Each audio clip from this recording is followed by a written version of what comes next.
Hi, everybody. Welcome to English Digest. I'm Pat. And I'm Erin. Okay, so one of the articles we've got here, it's on Newswatch, so we've got two, is about intelligent computers. Ooh. Now, if you're like me, you fear all computers, intelligent or not. How do you feel about them? I'm not fearful of computers. I'm a lot more interested than most people in AI. So anytime an AI story comes up, I'm always interested to hear. I'm happening. worried about it. I've maybe it's the movies, maybe it's just because I'm not very good at technology, but I'm concerned that computers are going to kind of rule us. But then again, that maybe isn't the worst thing in the world. No, at this point. Putting computers in charge. Right. I think we could do worse. Okay, so let's find out what this computer is doing and also look at our other Newswatch story by reading through today's articles.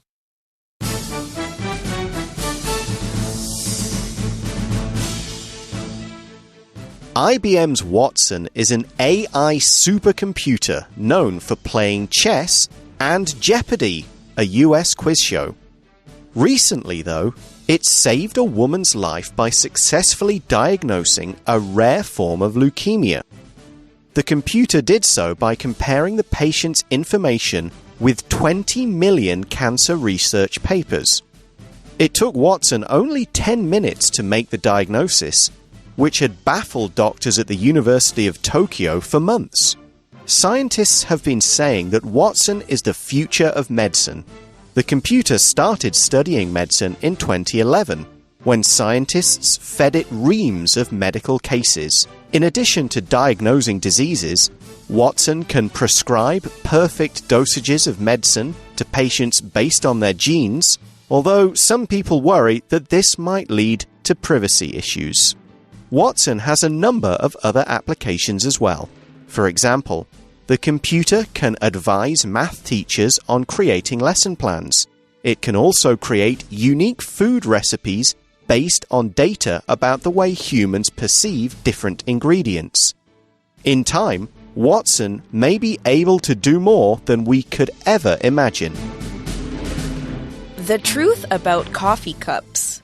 After drinking a cup of coffee on their way to work, most people throw their takeout coffee cups into a recycling bin without a second thought. They think the cups are easily recyclable. However, that's not actually the whole truth. The UK alone throws away around 2.5 billion paper coffee cups a year. There are similar numbers in other coffee-loving countries, such as the US and Italy. Surprisingly, most of these coffee cups don't end up being recycled. The reason for this is that in order to make the cups waterproof, the paper is fused with polyethylene, which cannot be separated out again at average recycling plants.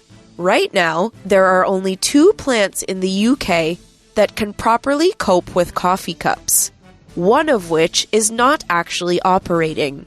Unfortunately, most companies that use these coffee cups know that they aren't recyclable, but still advertise them as green to customers. One thing customers could do is boycott companies that use these cups. This has already started to happen and has even caused Starbucks to begin experimenting with truly recyclable coffee cups.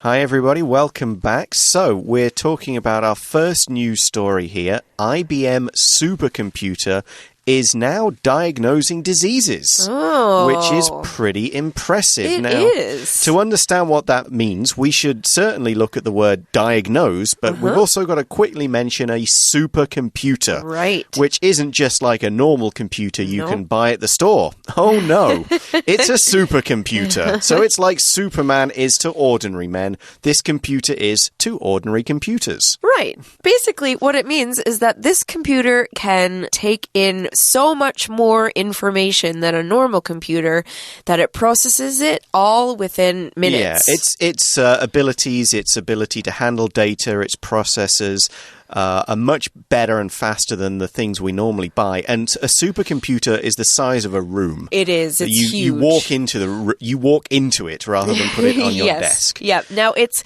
diagnosing diseases. So when you diagnose something, more so when a doctor diagnoses something, they look at all your symptoms and eventually tell you what's wrong with you, why you're sick, what disease you might have. Yeah, so it looks at the evidence and goes, okay, if you've got that, you probably have this, and here's some extra proof. Right. Now, it says IBM's Watson is an AI supercomputer known for playing chess and Jeopardy, a U.S. quiz show. And Jeopardy, actually, is one of my favorite shows. It's a trivia show, right? It's like a pub quiz, but on TV. Yeah, so people are asked questions and they have to give it. But is this the one where they have to give answers in the form of a question? What is a supercomputer, for example? Right. Yeah. And quick fact for all you listeners out there, Jeopardy has a Canadian host. Oh, okay. Which is a nice Canadian claim to fame for us. There you go. Yes. Okay, so it's a quiz show, so it's a show where people answer questions and they get prizes, and this computer can play it. Right. And it probably wins, to be honest, if Actually, it's got that much memory and Jeopardy is power. not a very easy game to win. Even for a computer? Well, a computer might be able to do it better than we could. Yeah. Now, it does more than that. Recently, though, it saved a woman's life by successfully diagnosing a rare form of leukemia. So we've seen diagnosing, so it found out what was wrong with the woman and found that she had leukemia.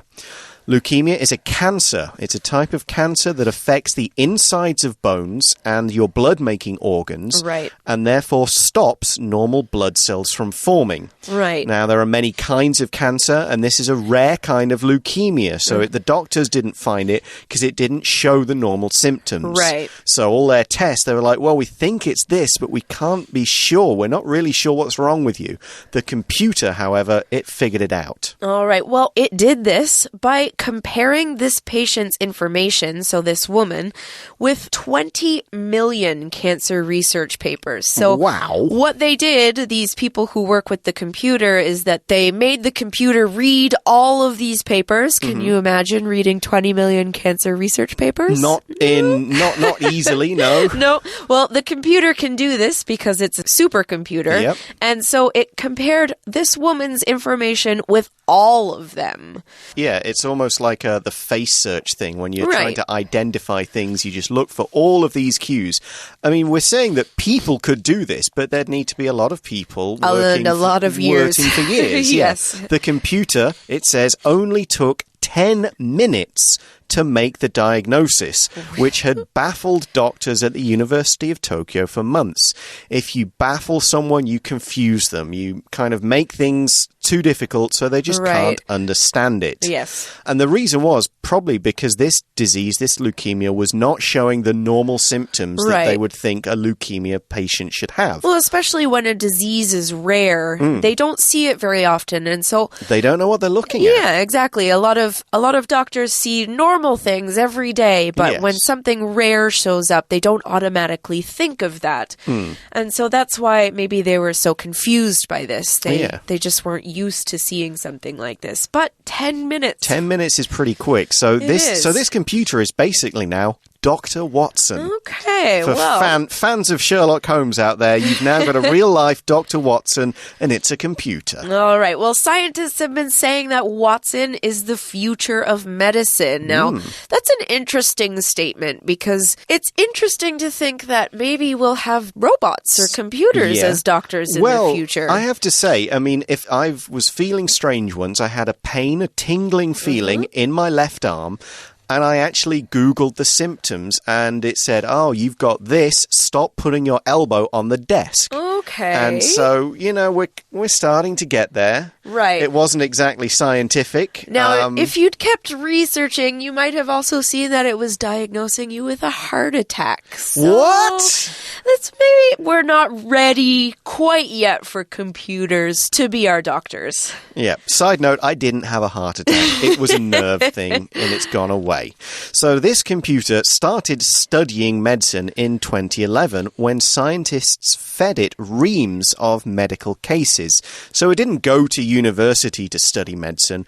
Scientists fed it, which kind of means they programmed it in there, they loaded these files, or they said, put the computer, process this. Yes. Reams of medical cases. Now, we use the word ream to describe like really long, huge, continuous sheets of paper. Right. If you imagine kind of newspapers being printed at a factory, that is reams of newspaper. Right. So piles and piles of the stuff. Right. It's kind of one of those container words when Yes. you say a bottle of juice or a Slice box of pizza. Right. Yeah. It's like a ream of paper, just means a lot of paper. Yes. Now, in addition to diagnosing diseases, Watson can prescribe perfect dosages of medicine to patients based on their genes. That's interesting. It is. So it means that Watson knows what your genes are, which is... Kind of checks out your DNA. Yeah, it checks out your of the DNA, important bits. what makes you you. And it can say, okay, well, this is what your body is,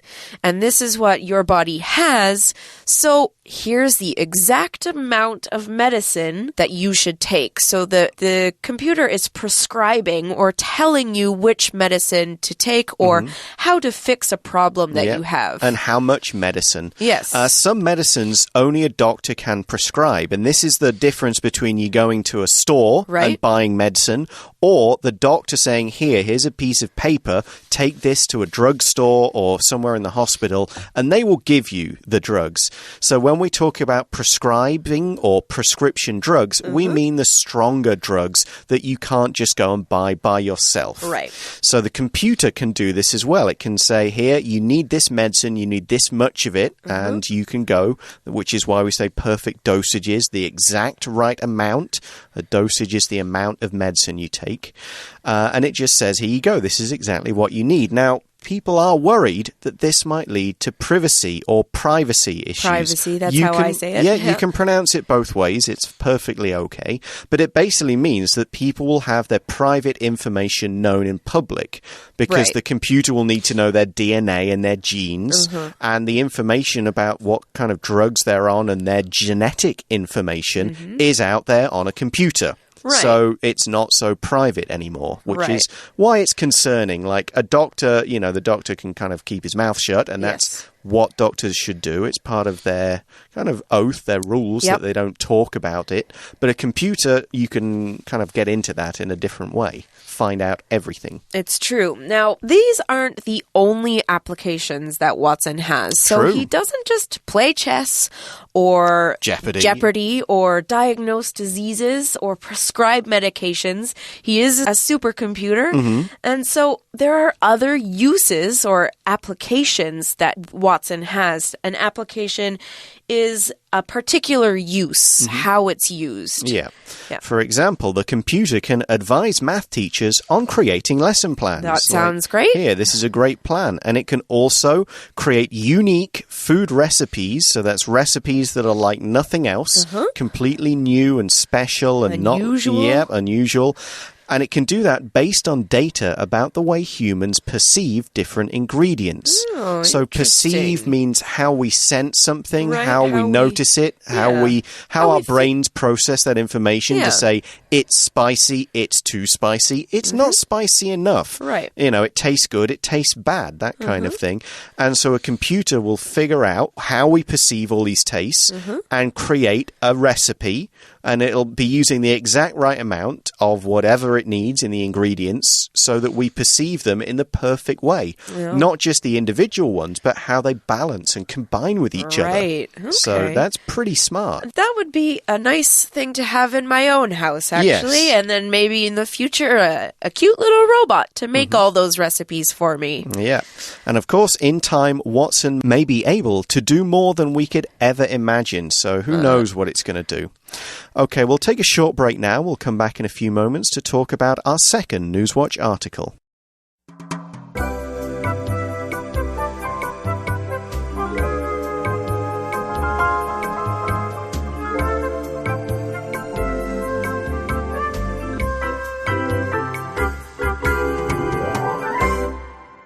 Okay, so our second article is about something certainly I do every day. Right. I don't drink coffee on my way to work, but I get one after I've had my lunch to kind of keep me awake through the afternoon. Through the day, right. Yeah, I'm a tea drinker in the morning. I'm a coffee drinker in the afternoon.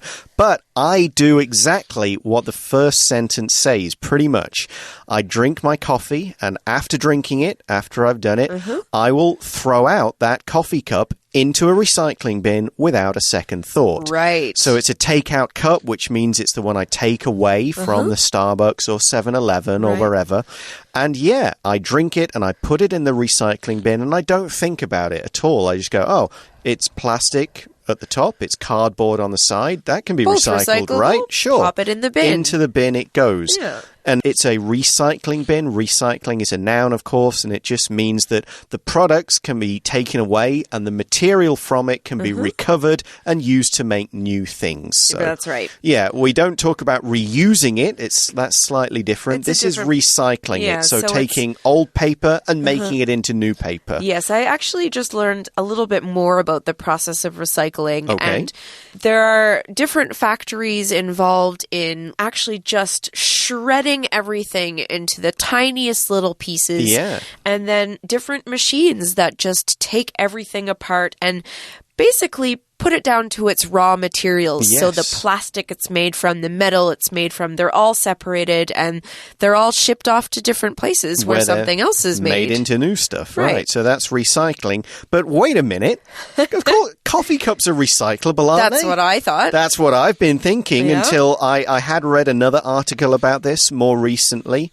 So I was kind of aware of this thing. This is a new one for me. Yeah, they think the cups, ordinary people like you and me, think the cups are easily recyclable. No problem. Put it in the recycling bin. It'll take care of itself. But this is not actually the whole truth. It never is it? No. So we've been unaware that we thought, hey, we're recycling. We're doing great here. We're saving the planet. Yes. But we're not. it's, well, to be fair, it's not like we are throwing them in the trash, and it's not our fault that we're not aware of this, because it's kind of been something that's sort of been not talked about, kept a little bit of a secret. Right. Now, let's get into some facts here. It says the UK alone, so these facts that we're about to mention are only for the UK. Right. It says they throw away around 2.5 billion paper coffee cups a year. Okay. Now, billion is a big number. Yeah. Okay, so... Quick note there. The UK billion is different from the North American billion. You learn something new every day. Well, yeah, ours is a bit bigger. Okay, well, that is a new fact for me. I'm going to have to look that up later. All right, so it says there are similar numbers, so similar to 2.5 billion paper cups, in other coffee-loving countries such as the US and Italy. Now, I've got to say, Italy and the UK are a kind of similar sort of size. But the fact that we can compete with the US, we drink as much coffee and throw away as many cups as the US. That's a big number.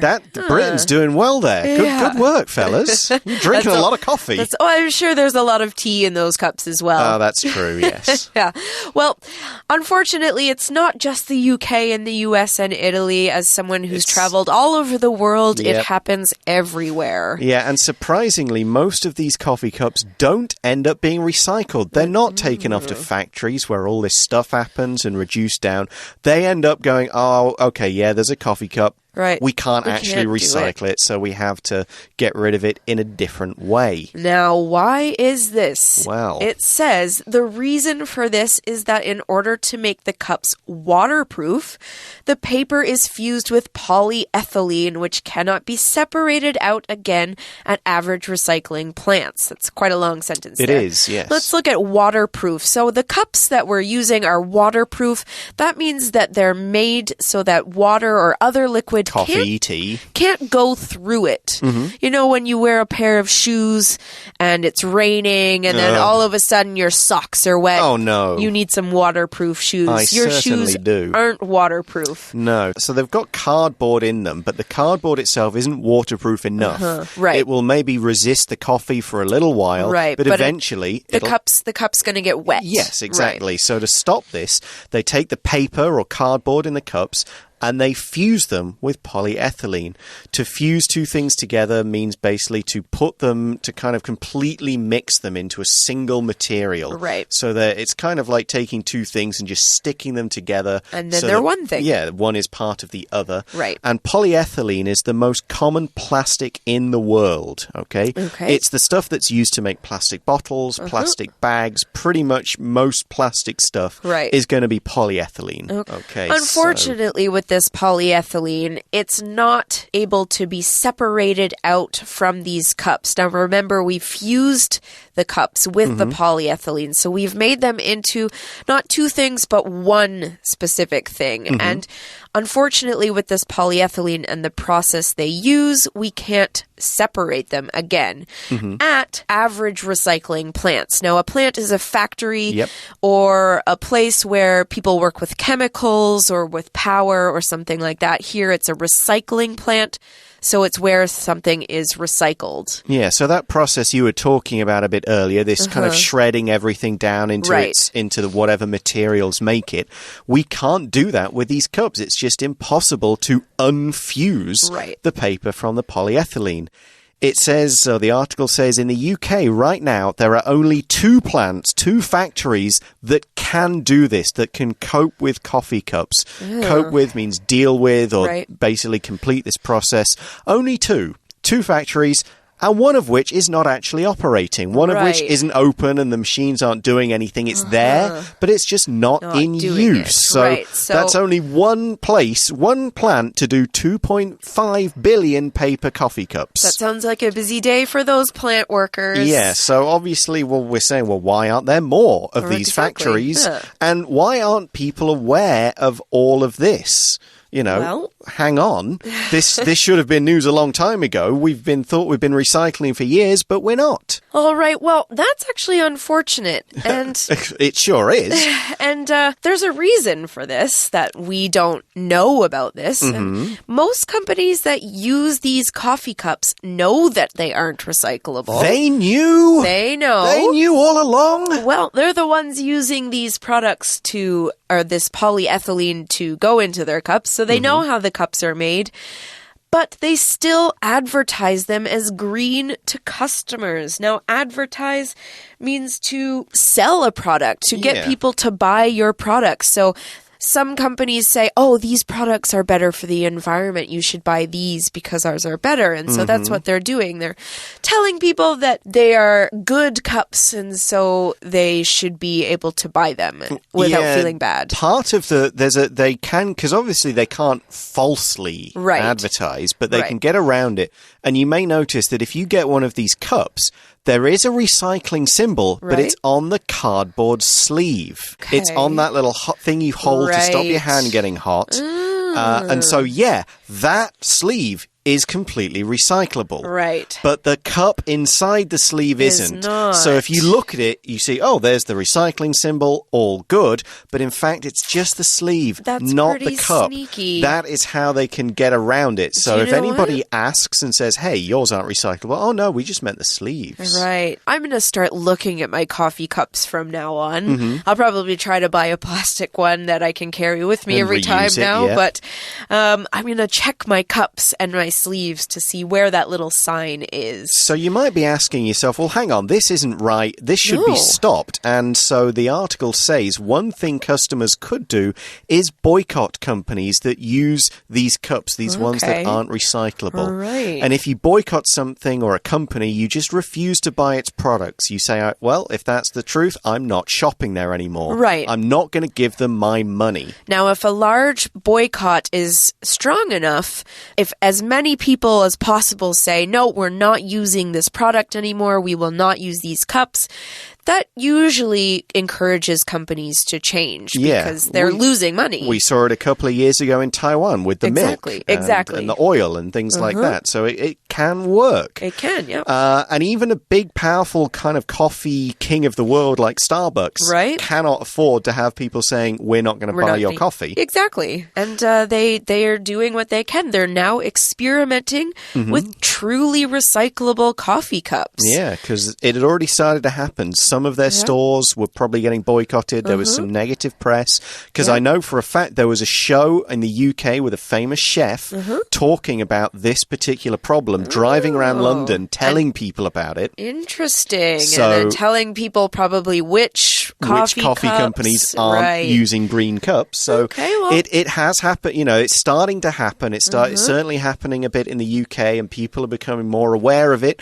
So the coffee companies have to respond by experimenting, by trying out truly recyclable cups. Now, we're not sure here whether experimenting with means they're bringing out just normal cardboard cups and seeing if people complain that they're not waterproof. Or maybe experimenting with different chemicals. Exactly. That I'd hope it's more like they're kind of designing and working with the factories to go, okay, let's make a coffee cup that we can recycle. Yes. How can we keep the waterproof, keep the kind of it doesn't get too hot side of things, but make it recyclable? What can we do? New materials, different ways of doing things, and so on. Okay, well, it does say one thing customers could do.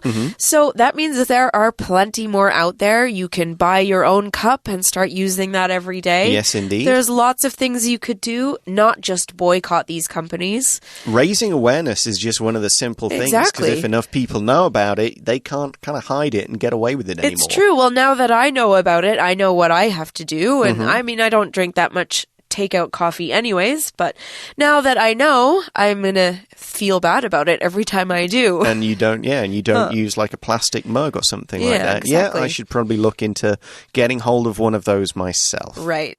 Okay, we're going to take a short break just for a moment and then come back and wrap things up. Okay, so we've come to the end of our Newswatch article for today. As ever, we encourage you, talk about these two articles and the issues within them. What do you think about them? How will they affect you? What's your opinion? Use some of the English in the article to get some good practicing in. All right. And talk with your friends about what you think is going to happen with supercomputers. Yeah. Because or whether you're going to change the way you buy coffee. Yeah. And see if you can find ways to make recycling easier for other people, raise awareness, and in general, make the world a better place. Just do it. Yeah. Okay, that's all the time we've got for now. Thanks for listening, everybody. For English Digest, I'm Pat. And I'm Erin. Talk to you again next time. Bye-bye. Bye.